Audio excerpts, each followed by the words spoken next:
Season 8 is just 3 days away, people, so I have thought to myself, I need to get the hype train rolling somewhat by highlighting what I want to see happen over the next 8 to 9 months of Season 8's burgeoning run.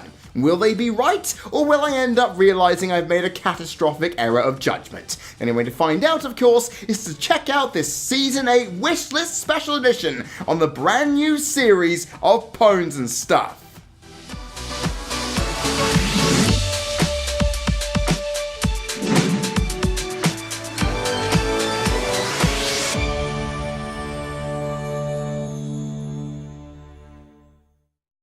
Before we get started, I have to outline a few bits of important information. First of all, I haven't seen any of the leaks or spoilers that were released during the hiatus period, outside of some episode titles and a few little bits of plot synopses, because they could be official, they may not be, you never know at this point. So, here's the thing. I want to be surprised during Season 8, and if you end up being one of the unbelievable arseholes who decides to ruin that for me, then I'm going to come down on you with apocalyptic rage, and I'm pretty sure every viewer will do as well.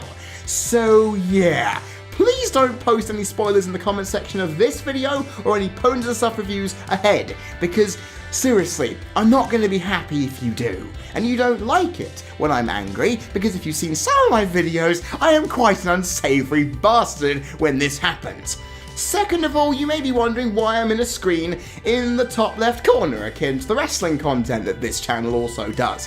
Well, here's the thing.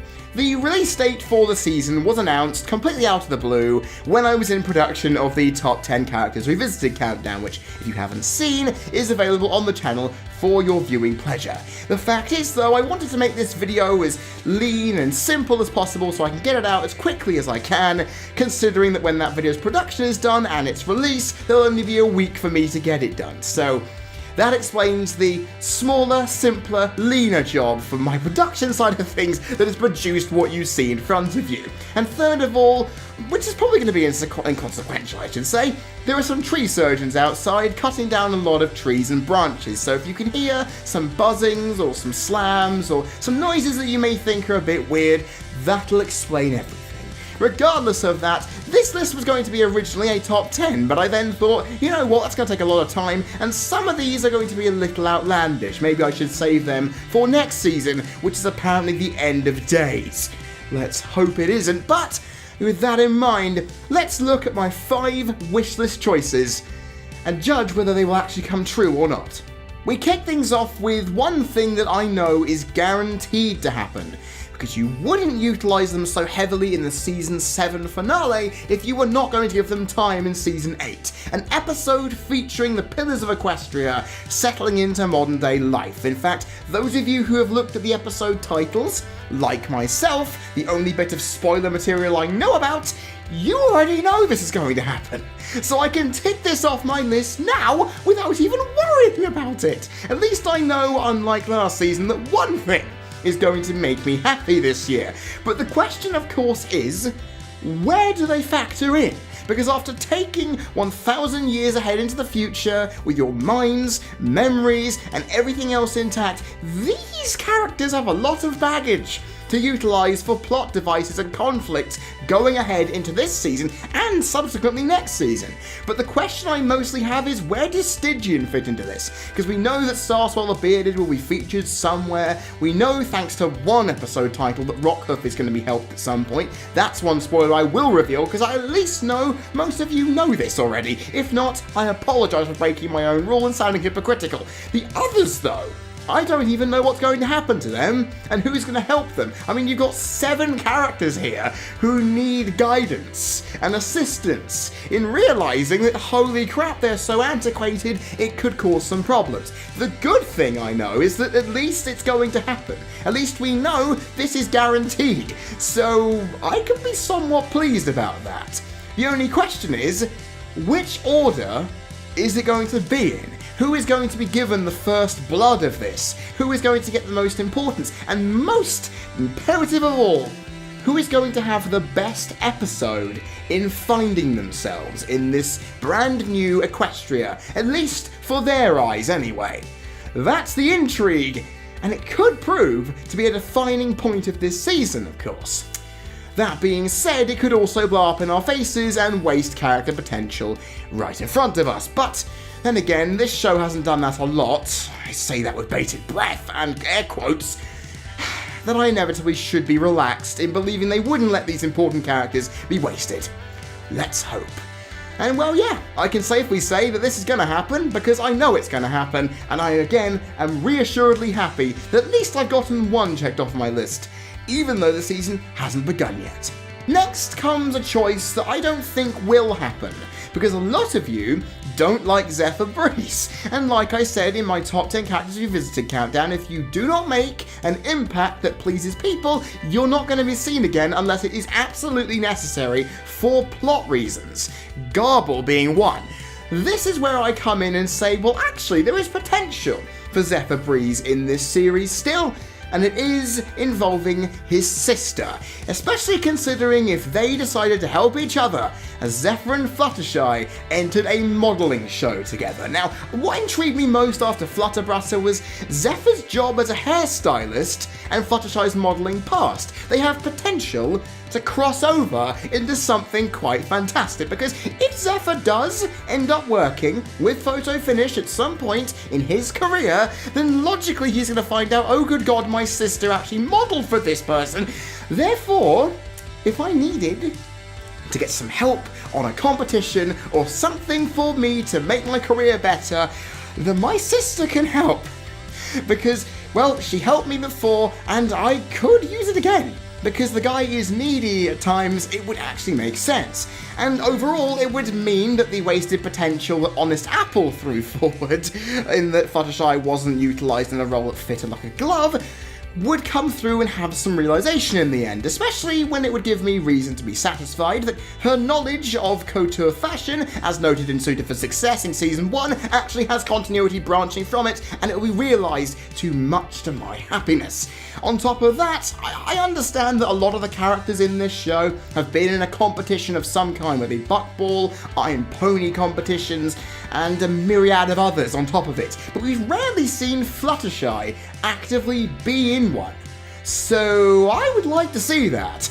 And also, having a fashion episode without Rarity involved would be quite refreshing. Then again, seeing her as a rival, because she obviously does not like Zephyr very much, that is exciting to me.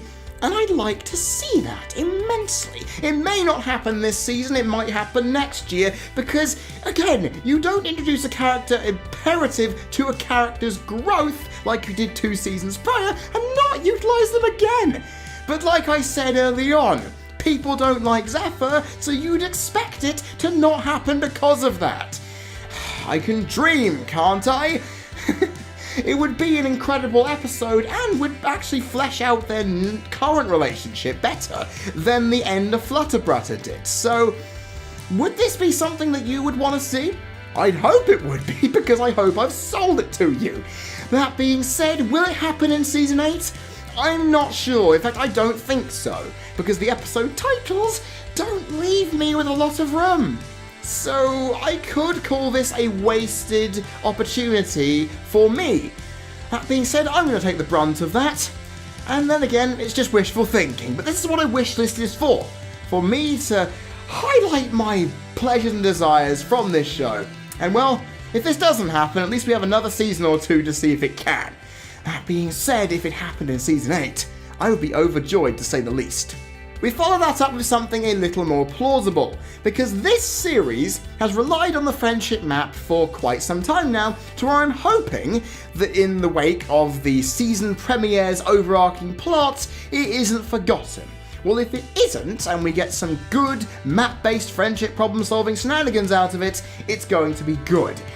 However, considering the pairings we've had and the fact that characters outside of the main 6 can be drawn in, I thought to myself, why not make myself immeasurably happy by pairing those 2 characters on a quest together, Spike and Starlight. Yes, I know some of you who have seen my top favourite ships in the show are thinking to yourself, this is just you wanting shipbait.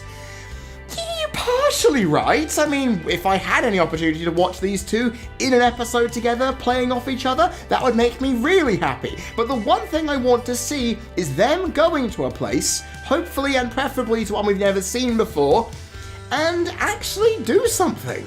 Because under pressure and in certain situations, both of these characters have flaws, and I'd like to see them highlighted while also building on their relationship as friends. Because it's usually despite going, hey, reassuring you, I'm going to reassure you and make things work for you. Whilst Starlight has just been saying, Spike, you may want to stop being so blunt and so overthinking, you're just calm the hell down. These two play off each other so well in every episode they've been in, as I've mentioned, and I'd love to see that on a bigger scale here.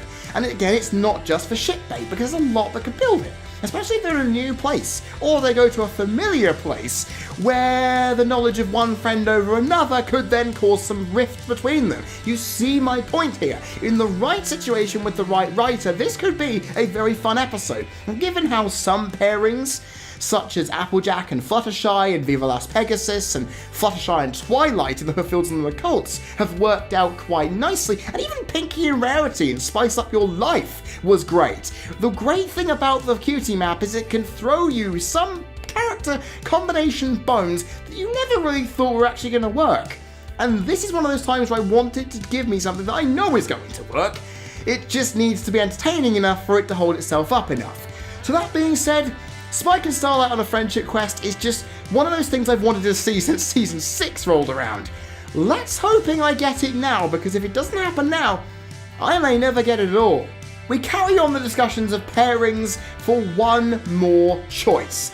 Because, ladies and gentlemen, for every Starlight and Trixie, there is a Pinky and Maud to hold them up even higher somewhat. Now, I know a lot of you like Pinky and Maud. The fact, though, that most of their episodes together have been poor at best really makes me wince because, of course, the stupid episode titles have hinted at another Pinky and Maud episode coming. I'm not happy with this, but that is not the reason why I'm going to be complaining about pairings, because there's one I hate more in episodes than I feel is more tired and outstaying of its own welcome than the pinky-curled Pone and her rock-loving sister. Rarajack. I want no more of it. For the love of God, it is so played out. Oh, they're opposites attracting to each other. One's a high-class snob who loves fashion, while other is a hard-working pony who doesn't know fashion at all and is just there to buff out the obvious issues that one of other characters have. I don't like it. Made in Manhattan was a complete throwaway, and Honest Apple, if executed with Fluttershy like I mentioned, would have been a lot more interesting. And also not to mention the CMC episodes. We see so much of Rarity and Applejack in episodes featuring Sweetie Belle and Apple Bloom, and occasionally Rainbow Dash 2 with Scootaloo, that I just feel it's oversaturated. I just want to go a season without seeing Rarity and Applejack piloting an episode. It seems like it's happened almost every year since Season 4. If it hasn't, that's my mistake, but it still feels overdone. And I don't get much out of it. Now sure, Honest Apple was a surprise last season because it did better than expected, mostly thanks to the style it put off, but that's the problem. I don't see much development of character personalities and plot when these two are around, especially when they're the ones pirating it forward. This is the thing. Rarajack to me is completely and utterly useless nowadays, because you have so many different pairings we could put together that haven't been done in ages. I've already noted Rarity and Fluttershy hasn't been done. What about Twilight and Pinky? What about Rainbow and Applejack? We haven't seen them do something for quite some time. In fact, we may do. I don't know, because it's been so long. And we may even say... God, you could even add Spike and Fluttershy together. Spike and Rainbow, Spike and Pinky. I've already noted Spike and Starlight's an option. But then, of course, they have to settle with Pinky and Maud and Rarity and Applejack because they're the ones that make the fans happy. Well, sometimes I want to be made happy as well, damn it, and I may have a serious case of sour grapes, in this case especially. But this is the point. You can't satisfy one section of the fan base and leave the rest in the cold. It's really not fair, and I know that makes me sound like a petulant child, which, considering this show's target audience, is technically granted. But here's the thing. Sometimes you can have too much of a good thing, and fans of Rarejack may have to realise other pairings and other combinations for series episodes need their place to shine. I'm getting a little too over-enthusiastic here, but as you can tell, if I don't see a Rarejack episode in Season 8, I am going to be overjoyed and fly straight to the moon. If not, however, I will be ensuring that the episode in question is not going to get a lot of good vibes from me, unless it proves to be good otherwise, in which case it's up to the writers, the animators, the showrunners, directors and voice actors to ensure it is done properly. We end this choice parade on something that I feel many will believe is minuscule, inconsequential, and unimportant when it comes to series priorities. Now, you could say to me, why don't you predict what the finale will be? Why don't you predict that a character will have an amazing moment to give themselves some great growth? Or give us some backstory for a character who desperately needs it? I could do that. In fact, if I had my way and wanted to say that something great would happen this season, is that Apple Bloom and Tender Taps will get a recital episode in Manhattan. But I know that's not going to happen because that's wishful thinking that they're going to ever come back to that again, unless I am wrong, in which case, hallelujah, please give me more of it. Here's the thing. Here's the choice I've gone for that will be important, and more so than you realise, because Starlights Village needs a name.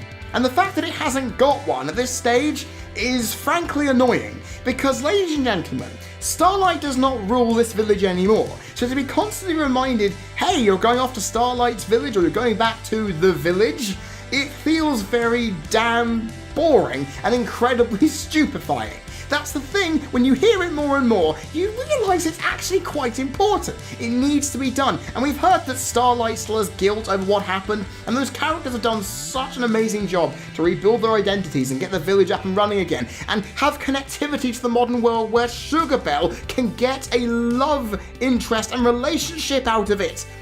But you see, the importance of that village getting a name will finally wipe away the dangerous ideology of the one character it's associated with, who doesn't even live there. That's the thing. You could have Celestia and Twilight going down there to hold a massive ceremony. You could have Starlight, as I've already mentioned in that friendship quest idea. Here's another one. Send her to the village to help the actual decision, which then is reminded of her power over the village still and the memories that are raw as hell. Here's the thing, that could play into something, and that makes this feel bigger than it looks on paper. And I don't want to have these characters continuously say, oh, it's just a village that Starlight used to run. That's not good enough. I want to see that village have an identity, have a place, have a set of morals for itself. Just give me something. Because if this series were to end with that little plot thread not being sewn into the fabric of lore that we have, it's going to be very disappointing, and I just want to see Starlight and the villagers move on in totality from it, from the past, by addressing their identity as a whole and giving themselves something they can have massive pride in. And if that doesn't happen, it'll be a complete and utter waste. So there you have it, ladies and gentlemen. Do you think my ideas are too radical, too simplistic, too predictable, or completely over the top insane? Well, I was going to do more. Some of them were a little more bombastic than what you've seen here, but I wanted to keep things down to earth and somewhat realistic. Because some of them, like Cheerilee being removed as the school teacher in Ponyville due to some bureaucrats from Manhattan or Canterlot forcing their will on it, was a little over the top. That's what happens when you leave my brain to decide what's important for a series lore. But regardless of that, I am now opening the forum to you. What do you think is going to happen this season? Put your ideas down in the comment section and I'll be really intrigued to see what you all put forward. That being said, I have to remind you, do not stick any spoilers of any Season 8 episodes. If so, like I've said, I will come down on you with apocalyptic rage, and I do not want to have to do that. Okay? There we go. So, With that being said, Season 8. I look forward to seeing what you throw at me, because 26 episodes where I haven't got the highest of hopes after last season. Surprise me. Give me something that I can be overjoyed about, and I'm hoping in the reviews going forward, I don't have to rip you as hard as your predecessor did. Because if so, we're going to have a lot of problems, but that may be entertaining viewing for you lot at home. So that could be a blessing in disguise. I have been Freddie Thomas, you've been people watching. This has been the Season 8 Wishlist special edition of Pones N Stuff for the CC Network. And I will see you all next week for the first episode premiere review, where the insanity of analysis can really begin.